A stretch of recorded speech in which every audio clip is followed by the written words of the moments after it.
皆さん、こんにちは。今日は本当に久しぶりにトラベラーズノートを持ってきました。結構私トラベラーズノートをいろんなバージョンを持ってるんですけど、今日は特にオリーブエディションを持ってきたんですが、実は今日はこの子が主人公じゃないんですよ。で、前回の動画で予告をしたように、私がトラベラーズノートで使ったノートをどう保管してるのかっていうところをご紹介したくて動画を撮るようになりました。実はそんな特別なものじゃないんですけど、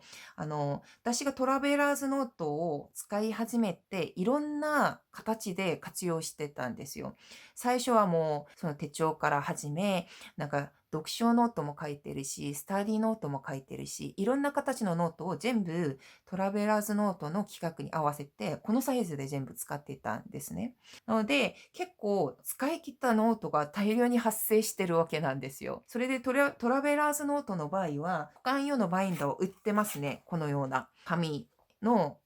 材質になってって、そこでこのように棒が入ってて、ここにノートを挟むようにっていう形になってます。それで、私もこれを買って使ってたんですけど、まずは、なんていうか、紙質っていうことと中身が見えないっていうところで、これより気持ちよく保管できる。自分なりにですけど、十分いい製品なんですけど、私的にもうちょっとなんか自分が好きなタイプのものはないのかなっていう検索して、今使ってるのがこちらです。はい。こちらなんですけど、多分形的には同じです。なんかもともと売ってるものとは同じ形式で使えるんですけど、このように中身が見えるプラスチック製っていうか、このような形で今使ってます。多分私が一番最近使ってるものは、読書ノートとスタディノートなんですけど、両方とも多分前に動画アップしてます。読書ノートは多分一番いろんな形で動画アップしてると思うんですけど、スタディノートの方も結構なんか YouTube チャンネルを作ったばっかりぐらいの時期にアップしてますね。それで私的にはスタディノートの方を黄色のそういうバンドで、そして読書ノートの方はこの茶色のバンドでやってます。これはなんかわざわざ自分が購入したわけじゃなくって、この製品自体がこの2つのバンドが入ってるんですよ、種類の。それで、分けて使ってるんですけど、ここちょっとわかるかもしれないんですけど、読書ノートの場合結構いっぱい入ってるんですね。なんか元々の製品の場合は、5本のなんか固定具が入ってるんですけど、こちらの製品はなんか6本入ってるんですね。なので、6個までなんか挟むことができるんですよ。それに比べて、こちらのスタディノートの場合は3冊しか入れられなかったんですけど、それは私がスタディノートの方にいっぱい貼り付けることがあるから、多分厚さができてしまってだと思うんですけど、ちょっとスタディノートからちょっと見てみますと、このように固定されてるんですね。これを外すと、多分3冊入ってて、のように私がなんか PPT なりなんなり結構いろいろ発表の準備とか、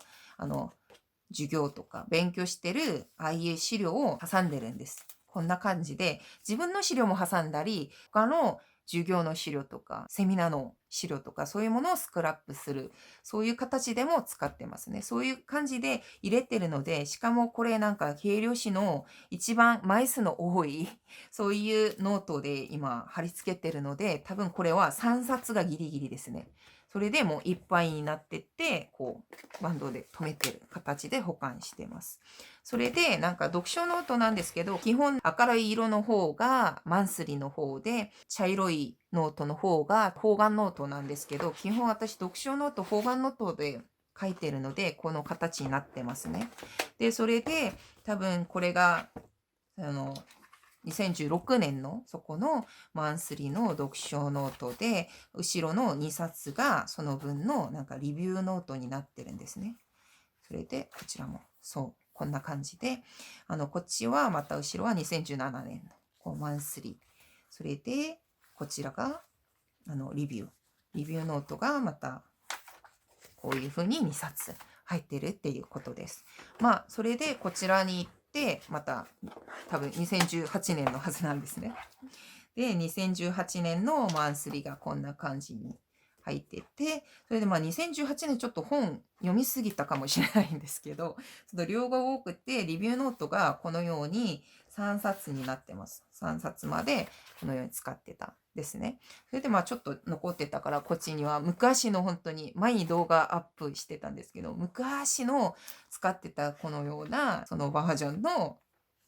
読書ノートをもう一応ここに挟んでおきました。来年になったら今年の分の読書ノートもこういう形でやると思うんですけど、なんか私が最近使ってるトラベラーズノートの場合は、このように記録を残すっていうか、もう毎年こういうふうに何冊もできてしまう、こういう形で使ってるんですよ。なので、多分今挟んでバインディングして使ってる部分も大事なんですけど、それをなんか使い切った後のこういう保管もすごく大事になってるんですね。結局これが本棚に置いてあることも結構楽しいことだし、これを一回も出して前の記録を読んでみることもすごく私は楽しんでます。なので今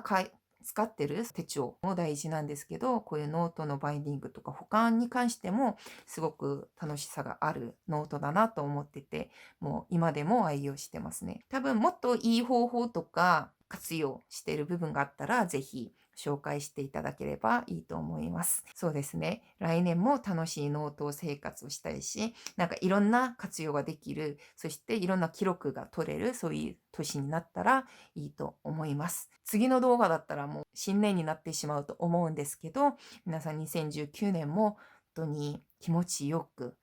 ちゃんと片付けて、それで新しい新年に向かえばいいかなと思います。それでは皆さん、最後まで見ていただきありがとうございます。次の動画でまた会いましょう。はい、バイバイ。